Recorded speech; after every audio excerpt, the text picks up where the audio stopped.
Hello and welcome to the Maiden Voyage of the MoneyPigs podcast. I'm your host, BestDibsNA, and with me today is Sugi and Mr. John. So, Mr. John, could you tell us a little bit about yourself? Yeah, sure. RL John is what I go by on IRC, Reddit, etc., which is actually short for Rogue Leader John. Back when I was a huge Star Wars nerd playing X-Wing versus TIE Fighter, stuff like that. But yeah, so I'm a platinum rated League of Legends player, owner, developer of MobaChampion.com. And yeah, I've got a tail end of a cold now, so apologies for any sniffles and coughs that sneak through the podcast. But yeah, I'm just here to have fun, talk about Dawngate. So I'm Suji Style, the moderator on Dawngate Reddit, and also co-admin on Darm Realm site. Pleased to meet you.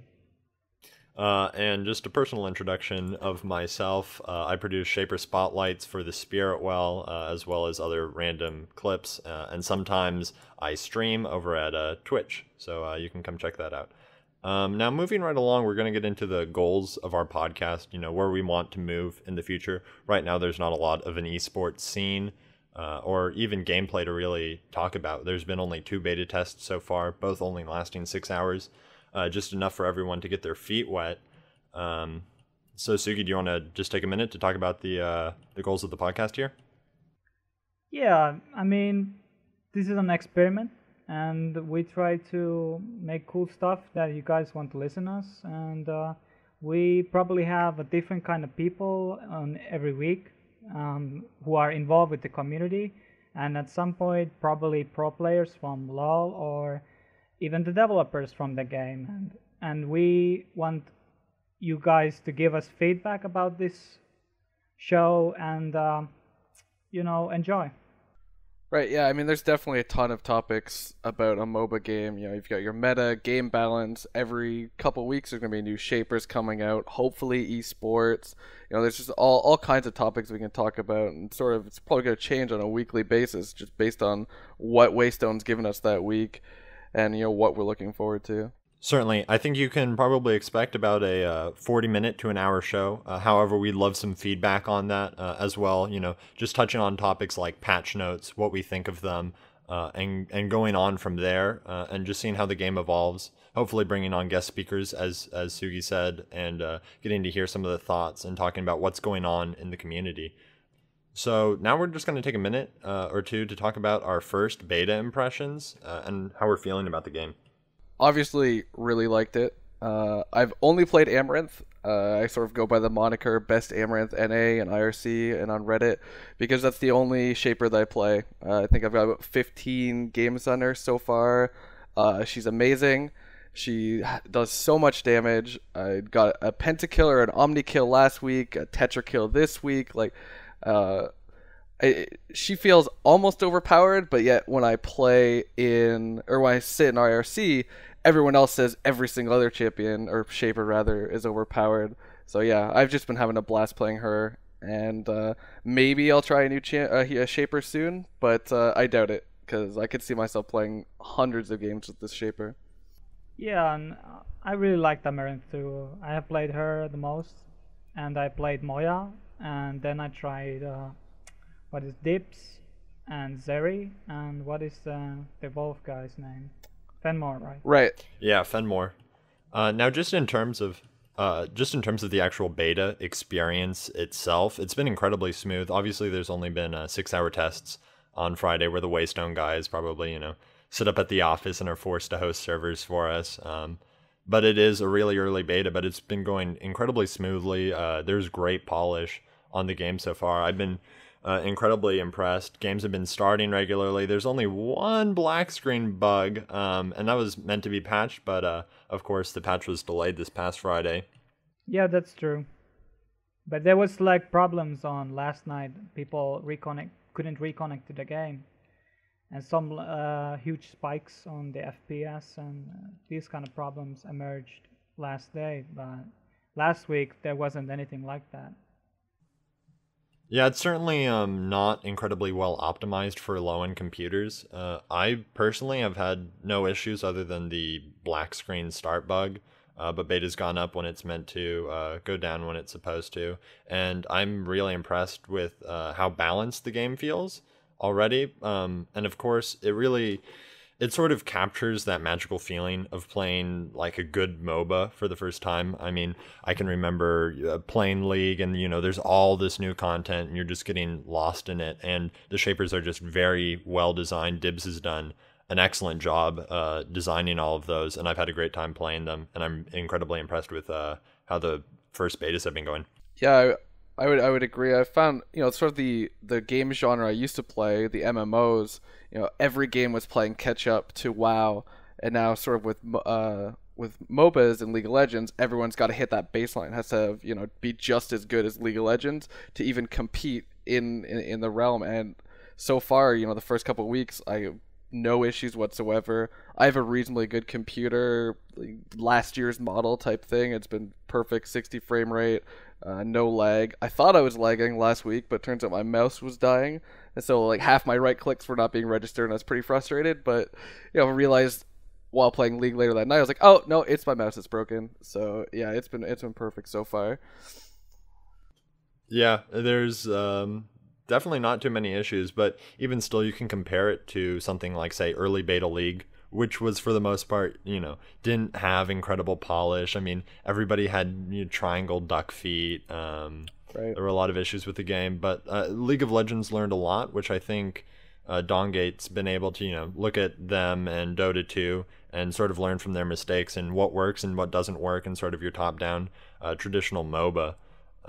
But considering how they've launched compared to how League of Legends launched, it shows a lot of promise to continue developing and keep being a better and better game, which it's already quite good already. Yeah, that's really true, and I'm so impressed by the game. It feels like it's already live, and this isn't even a beta game, so it feels like really like finished game already to me. Except there isn't enough shapers yet. I mean, everything seems like very finished already. Yeah, there's certainly a limited pool, but what they do have is quite polished. Yeah, go ahead, John. I was just going to say, it'll be nice when they get the rest of them out, and so that you won't see the same mirror matches and the same lineups every game. It won't matter for me, because I'll still be playing Amaranth, but, it'd be nice to have new lane opponents and someone else to lane with. Yeah, I mean, personally, just blind pick mirror match is not my favorite. I mean, going Dibs v Dibs is a little weird when it's like we have identical ranges, and it's just hard to really play off of making trades on someone who will trade Right. at the exact same time as you.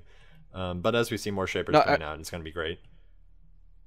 Yeah, I actually do like playing the Amaranth mirror match, because obviously with her little I don't even know what the ability is called, but her W, that she rides a swordfish forward or something like that.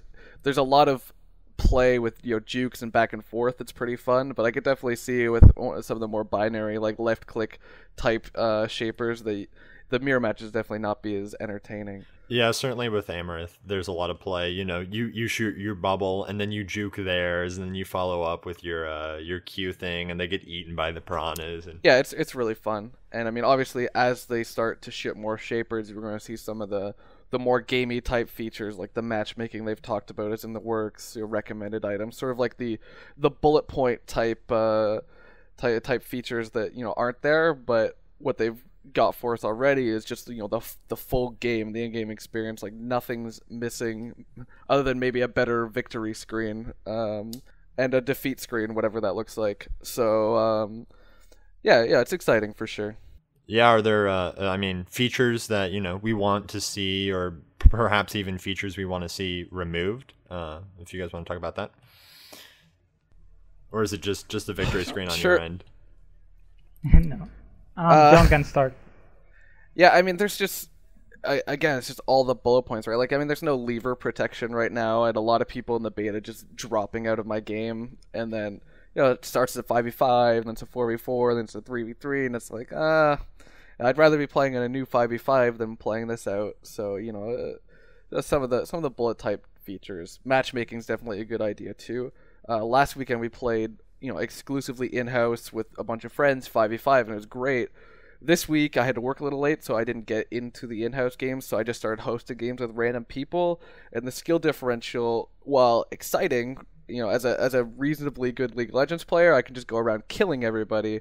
But I have to imagine that the people that we were killing and, some of the other people on our team that were also, doing extraordinarily well or extraordinarily poorly would have a little more fun with like a nice match-made game.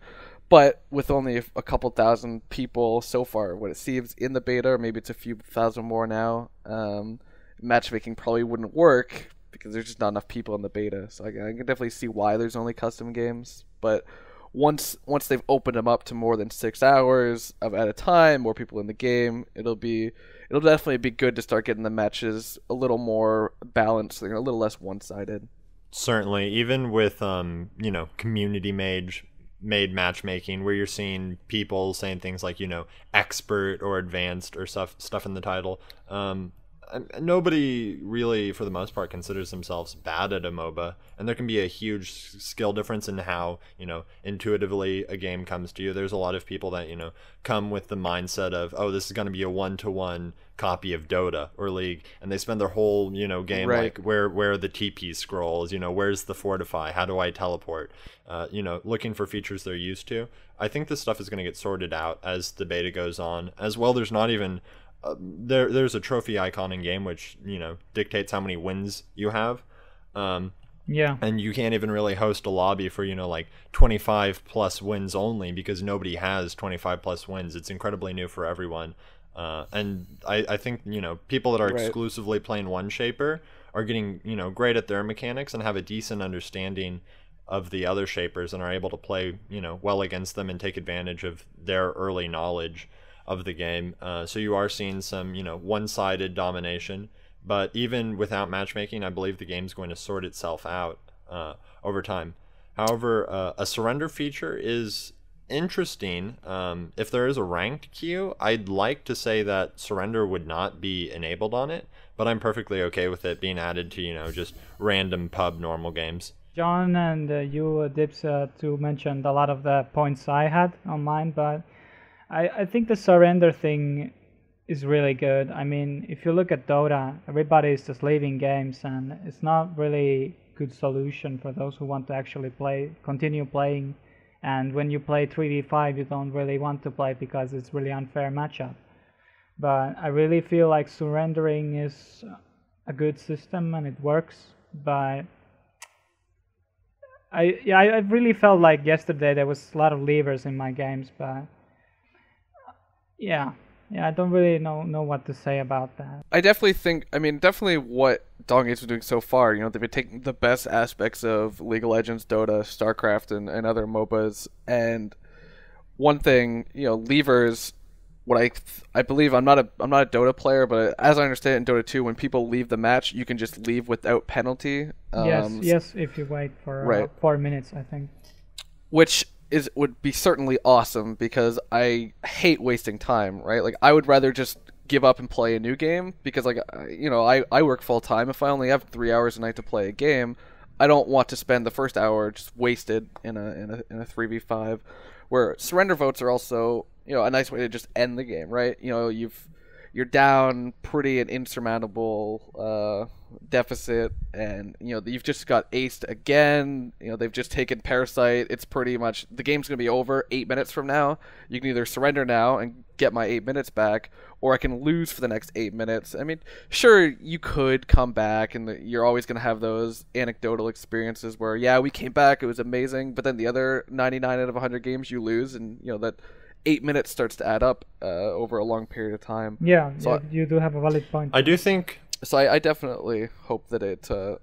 I'm sure they'll come up with something. Yeah, I think there's a good system. I think there's a balance for it. Like I was saying, seeing surrenders in normal games, but in ranked games, people are committing to playing a full game, and there could be a lever penalty and that sort of stuff. Dawngate has been doing. Waystone's been doing a great job so far, interacting with the community.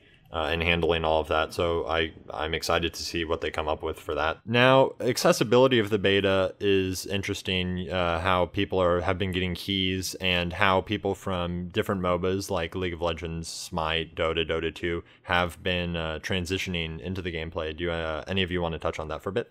I really feel like if you have played other MOBAs before, is gonna really help you get in the game. You know, the last hitting system is almost the same, but I think one of the key differences in this game is that supporting is actually really fun, and you get Whim when you're close to your ally and he last hits.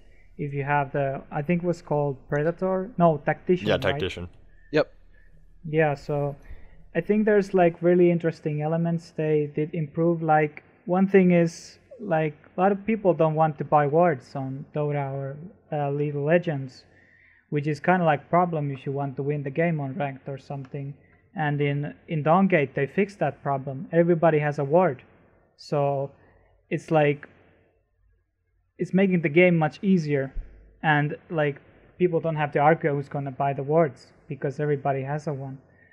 But I really feel like I would recommend this to every MOBA fan, this game, because I think it's really great. A lot of things you just mentioned are definitely making the game really accessible for people. I mean, if you're at all familiar with StarCraft and other RTS games, you know you've got a base or command center or whatever, you've got your workers sort of pulling out of it, getting resources. You're familiar with the concept of a base with workers gathering resources gonna make me richer. So, you know, if you've got those 4 spirit wells across the map, you look at it, you're like, oh, that's very clear right away.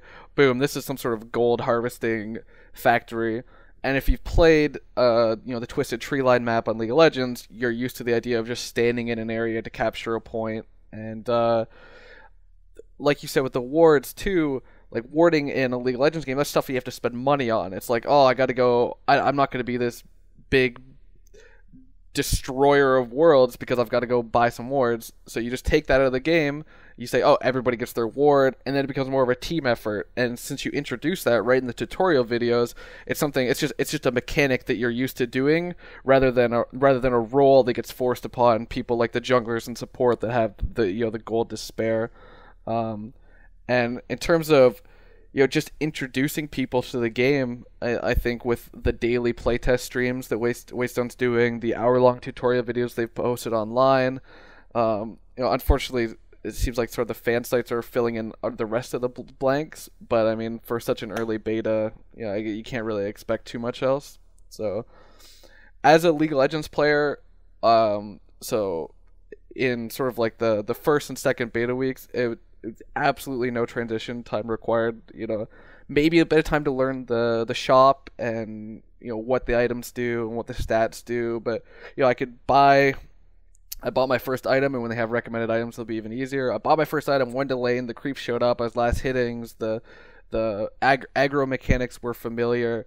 There's some higher level stuff like the parasite and the jungle buffs to get used to, but I think in terms of just raw accessibility, anybody that's played another MOBA would have no problem starting playing this one, and I've been liking it so far. So I guess the only problem is getting a key, or an invite rather, seems to be the hardest part about joining the beta at this point. Yeah, now obviously for anyone listening who's not currently in the beta, if you haven't already, head over to waystonegames.com and register for the beta. They've been sending out waves of keys at least once a week, and I think it's every Friday. Yeah, I mean, they've been doing it around Thursday or Friday, but they also have been ramping up the beta. These first 2 tests have been extremely small, probably only 3,000 to 5,000 people, but just this last beta test, they've given a lot of different streamers their own master quote-unquote beta key, which has more than one use. So maybe if you look around and go check out some of the streamers or past Dawngate streams, you might be able to find one of those. I know Bishu did one, and his code was like DG Bishu. That one's been used up already, but there's code similar to that if you look around for it. And I think you can expect giveaways here in the future as they're ramping up the beta. Yeah, for sure. And I think their Twitter, don't quote me on this, I think it's the Dawngate. Yeah, it's the Dawngate. And their Facebook. Yeah. Yeah, on their Facebook page, they've announced, that, hey, this person's streaming and we'll be giving away keys. I know, like, last week, RTS Guru did one. I think they announced it as well. So, I mean, if you're, like, really dying to get into the beta, what not to do is jump on IRC or Twitch chat and spam keys, because that will not help you at all. But follow them on Twitter, follow them on Facebook, get some notifications going on your phone or whatever, and you'll say, oh, this person's streaming, they'll be giving away keys. It seems like a lot of them are going through Twitch TV, because every time when they're streaming, someone gets a kill, a Waystone employee gets a kill or an assist, they go, oh, keys, you just hand them out like candy randomly to people that follow their Twitch channel. So, if you're really dying to get into the beta, that's definitely going to be your best avenue. And then just spam F5 on the subreddit or any of the fan sites, just looking for, a news post that's like, oh, hey, this is how you can get some keys. So, yeah, those are definitely always. Now, just jumping back a minute, back to the gameplay. There were a couple things I was thinking about. There were a lot of features about the game. As I've primarily been a League of Legends player, transitioning over to Dawngate when hearing these initial features, I was, disappointed. How could this possibly be balanced, sort of things. You're going to hear, bindings are the name of the towers in Dawngate, so they all respawn. There are 3 of them, and people, there's a lot of, how are you ever going to close out a game if the towers are always respawning?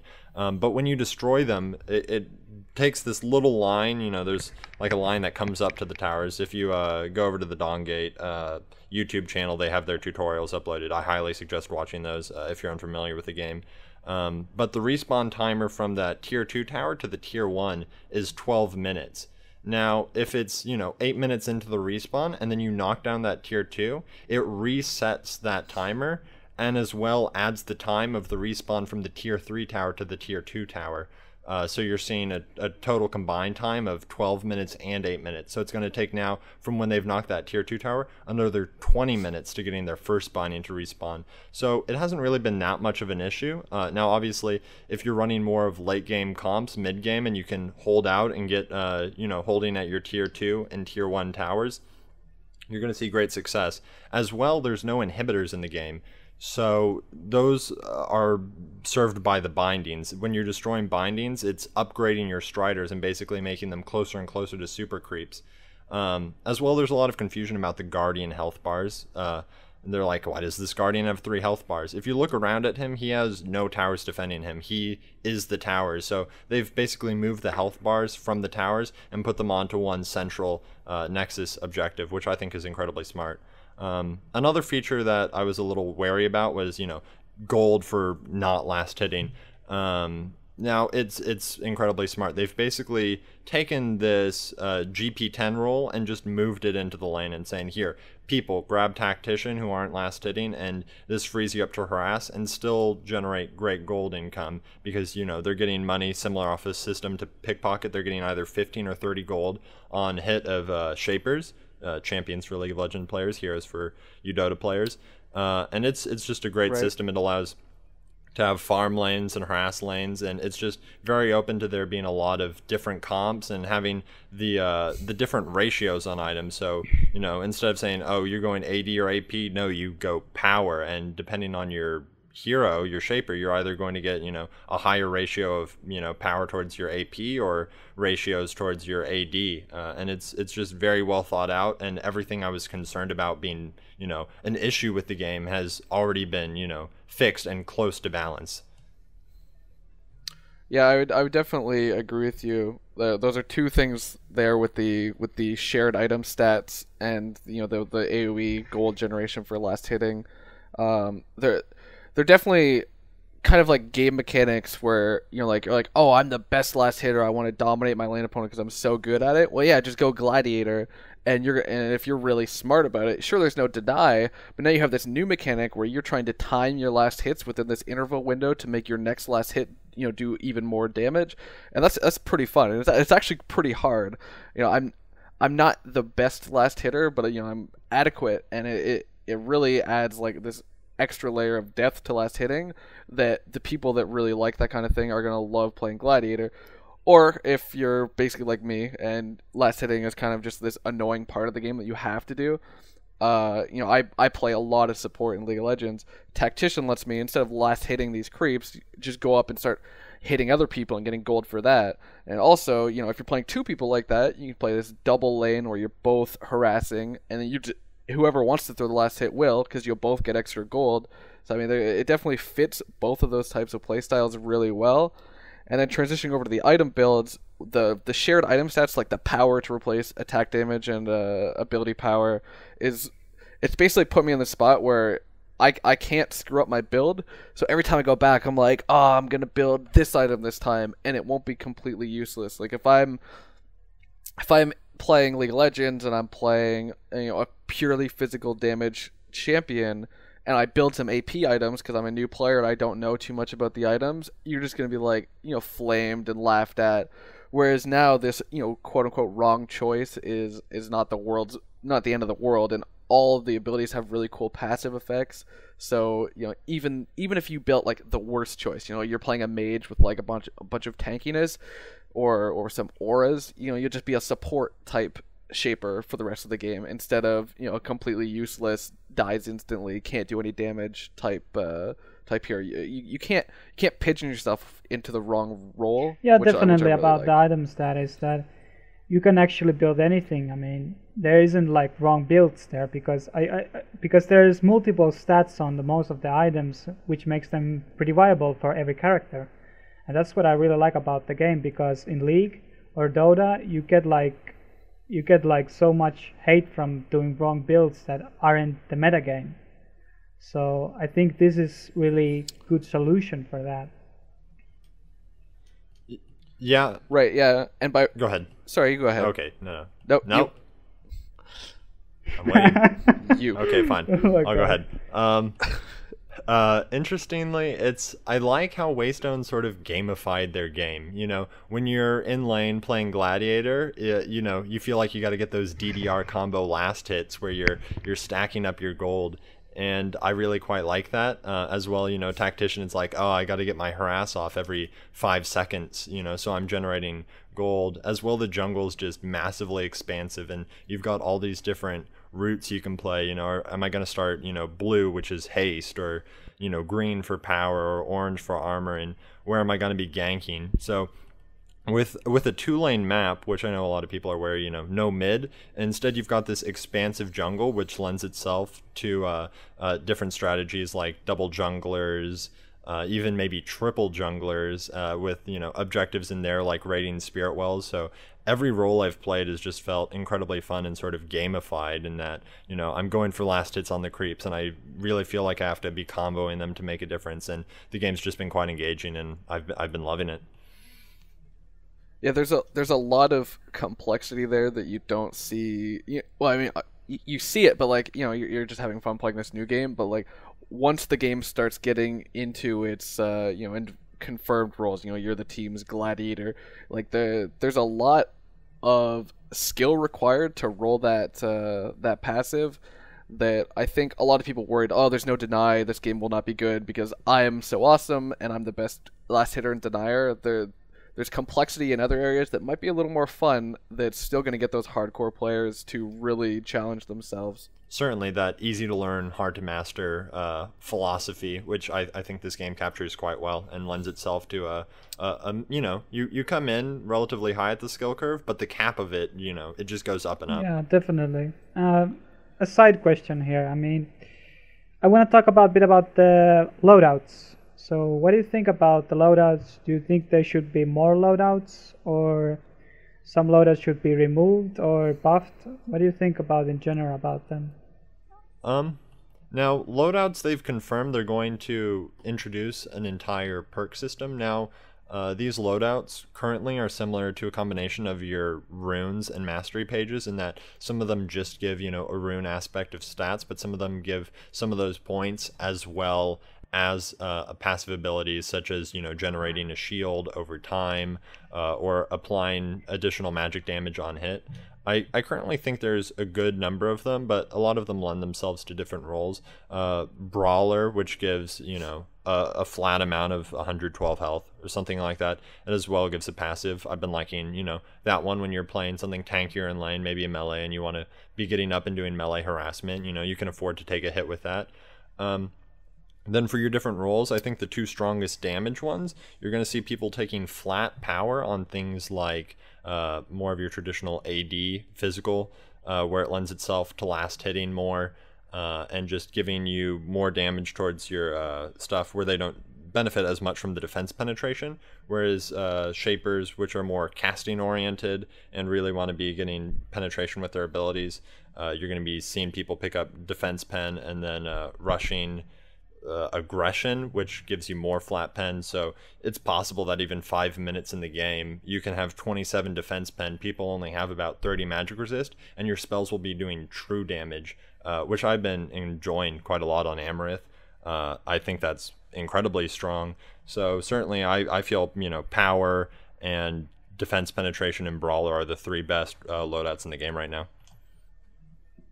Yeah, I've been playing 18 power, the default loadout, every single game, because I tried a different loadout and I lost. And I said, well, that's clearly why I lost. So I only run the power loadout. Now, the first 3 or 4 games on the Beta 1 event, it was due to the fact that I kind of didn't even see the little drop down.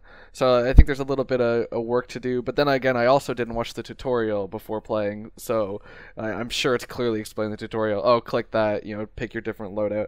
But since I only play Amaranth and I'm just bursting people down, I just want all that raw power. And then when it comes to itemization in the game, just like you're saying, well, I definitely just rush Magic Pen and some of the big power items.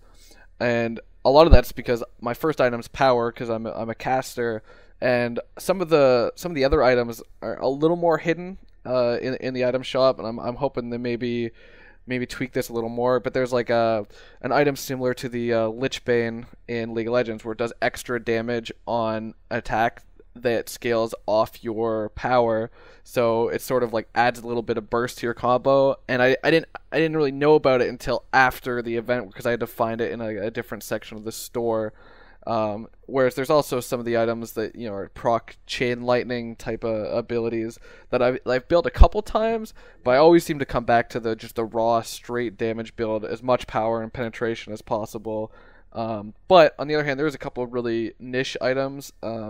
Like one of them that applies a Mortal Strike effect, which is really good against Fedmore, who's like a drain tanky or mage that does a lot of recovery with his spells.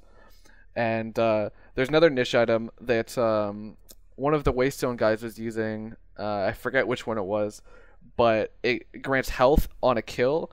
And I found it was super fun to use that item, because after you kill people, you get these spikes in health to really let you go back into these fights. And as a caster, I'm pretty squishy, so I take some hits and I'm kind of out of it. But with that item, I could just keep going back in and play. And Amaranth with such high mobility, you know, there's a lot of cool potential there to come in and out, healing off assists and kills and coming back in. So yeah, definitely a lot of variety in the items. And as for the loadouts, only power all the time. Sugi, do you have something to add on that? Yeah, Sugi? I mean, I haven't tried most of the loadouts, but I felt like the shield one, which gives you like, I think it was 8% of your max health, felt like really good for casters like Amaranth, and I've been using that mostly. I haven't still tried the most of the others, but I felt like that's like the best for me, for my playstyle. But I hope to see more variety on that. So only future will tell. To touch on items briefly again, you know, the item John was talking about, assimilation, which gives you more health on kills. That item has a ratio. I don't entirely remember if it scales off of health or power for It was power. What you're being healed for. Is it scaled off power? Yep. Okay, so yeah, by having more power, you get more heal off of kills. So you're not seeing any active items, but you're seeing, you know, some passives being added onto them, where you've got all these scalable items, which I haven't really seen other MOBAs do. I think League of Legends has their Deathfire Grasp that scales off an AP ratio, if I remember correctly. So it's just interesting to have these items that are scalable off of some of your stats, as well as having interesting passive effects like different chain lightnings and weaknesses and damage reductions, and being able to pop shields and heal more. Now, another thing to just touch on with the Shapers and their passives is a lot of people are like, what the heck? These aren't passives, these are energy systems. And you are correctly right. There are not really passives in the game, because you're seeing where passives in, say League of Legends, a game that has a passive system, those are just meant to be comboed with the kit. So instead of putting that into just the side, they've moved that into the abilities themselves. So you're still going to see passive sort of things, but they're being moved to your abilities instead. So that's allowing them to say, here's your energy system, we'll dictate that through your passive. So you can quickly say, I like playing pure shapers, which those are just cooldown reliant. They don't have to rely on an energy system or anything like that. It's great for starting the game, and you can just look at everyone with pure shaper and know, okay, this fits my play style immediately. Now let's just take a quick moment to talk about Waystone's communication with the community. Yeah, I could start on that. I really want to thank every developer, Seawheel, Zagus. They've been really giving out the keys and answering a lot of the questions and taking a lot of the feedback in, and really interacting with Reddit community and the community on the forums and even the Quake chat. So big thanks to them for supporting our ideas and stuff like that, because you look at League of Legends example, I mean, they're taking 5 days to answer simple server question or anything else. So really big thumbs up for the support they're giving. Yeah, I would definitely agree. They're doing something very interesting. I don't think I've ever seen a developer be so open so early on. Here's our really rough and it's reasonably polished, but it's got some roughness around the edges. Here's our game. We want to get your feedback right away. I saw a couple of the developers in the IRC chat, super late at night, just talking about lore with some people, just really, really communicative. And I don't know if it's something they'll be able to continue past the launch of the game once it starts to take off, but it's been really cool so far to be able to talk and play. And the daily live stream, you don't see that very often, where the company just comes on and just shows you their internal play tests of the game. It's different, and it's really cool, especially with the people that have the time to follow it all. It's really something different and cool. Yeah, I've quite enjoyed it. I've loved the interaction through IRC. People like Gasty and Zalgus and Buell and Dibs coming into chat and just being able to shoot him a message and saying, hey, I'm working on an infographic. Do you think you could help get me some of these numbers? And sure enough, Gasty comes back with all these numbers and formulas, and next thing you know, you've got a nice looking infographic that you've put out for the game. And it's just interesting how open they are with that sort of information and helping the community to be able to build and help show off their game, as well as creating resources of their own and doing the live QA chats. I've been incredibly impressed. Yeah, I mean, and they're doing all that while also still going through your standard social media channels, and they've been putting out their almost daily meet the shapers, little infographic-y type things. It's I guess not really an infographic, but here's a picture of the shaper, here's their abilities, here's a little lore piece about them. And they put out that really long lore piece on their forums this week as well, which I haven't read yet, but I saw it was quite lengthy about the Gallow Stone or something like that, or Gallow Glass Glass. That's Gallow Glass. Yeah, putting out the lore has certainly been interesting and enjoyable. I know a lot of people are into that, and even if you aren't into lore, sort of that back end helps really develop the game and make it feel like it's not so soulless. I mean, you could say, oh, I don't care about lore, I just care about gameplay. But honestly, if the game has no back end or no shape to it, shaper puns, it doesn't look incredibly good. It doesn't feel good. It's just this is just a soulless League of Legends. So I think they've got quite captivating characters right now.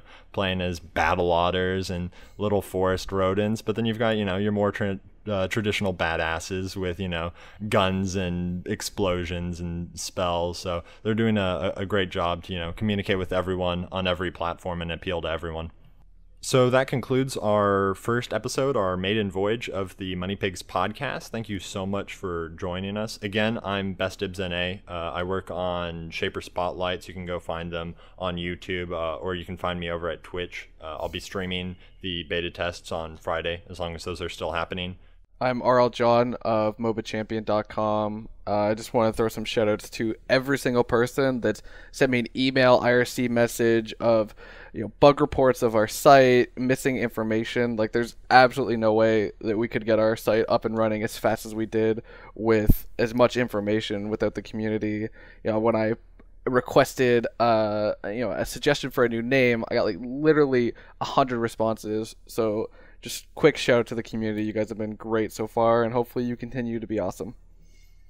Okay, so I want to really thank you all the developers making this really great game, and check out dawnrealm.com. We're going to be posting a lot of the new content on there, interviews, contests probably next week, and a lot of YouTube videos too. And special thanks to Matthew for making this intro song in this video.